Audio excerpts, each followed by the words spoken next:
አንበሳው እዱዬ እንኳን አንቺ አስደነገጥሽኝ። መኪና በዚህ ፀሐይ ምን ነው ወዴት ሄድክ ነው? ስራ ያለኝ አልመስልም። አሁን ሲሄድ ዞሩብኝ እኮ ነው። የኔ ቆንጆ እሺ መኪና ገዛሽ? መኪና ገዛው። እውነት ታስታውሳለህ? ያኔ እንጋባ ስልህ የትም አትደርሺም እያልከኝ ነበር። እንዴ ብዬ ነው? አዎ አራራ ተሆነ እንደዚህ ብታደርግ አይደለም። እኔ ይገባኛል። እውነት መኪና ገዛሽ? ወይ እንደውም ይሄ ከስንት አንዴ የሚይዛት 3 መኪና አለኝ፣ ቤቶች አሉኝ። አንተም ቢያልክ ያኔ አይዞህ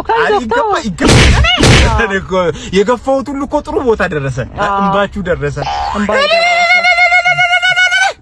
አገባሽ? አሁን አገባሽ? እና አሁን በምን ላግዝ? እኔ ልረዳ፣ ከጎን ልሆን ዝግጁ ነኝ። ችግር የለውም። ውሻ ትፈልጋላችሁ? የምን ውሻ? እኔ ውሻ እንደማልወድ ታውቃለህ። እሺ ድመት ልሁን እናንተ ቤት?